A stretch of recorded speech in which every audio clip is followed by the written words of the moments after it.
Carlos,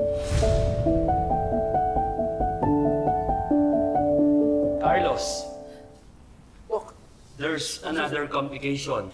Doy is having an active bleeding.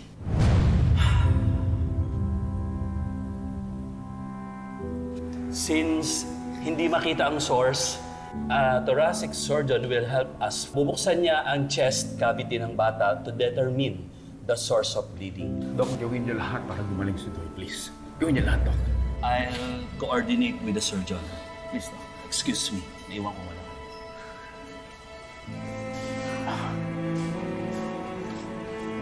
Carlos, kailangan ko makita si Doy. Kailangan mo mapagaling si Doy.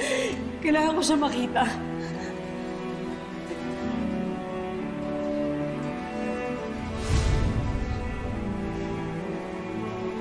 Grace, yan na lang ba ang natitira? Grace! Grace! Ang dami ko kasi ginawa, Carlos. Paano yung pagnagala niya? Carlos, mawawala din naman ako eh. Hayaan mo nang gamutin ko si Doy. Kailangan ko siya puntahan. Di ba na? Not now. Not now. Kailangan ko makita si Doy. Grace, hindi ako handang muna. Kaso tayo kayong dalawa. Hindi kaya. Hindi ko kaya. Carlos, makinig ka muna sa akin! Kailangan ko makita si Doy!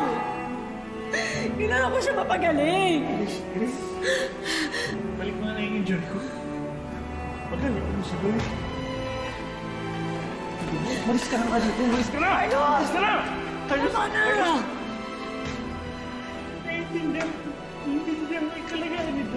Nakoma yung anak ko! Naiintindihan ko may posibilidad na hindi siya bumangon. May posibilidad din na hindi siya mabuhay. Baka mamatay siya. Naiintindihan mo ba? Ano po kami?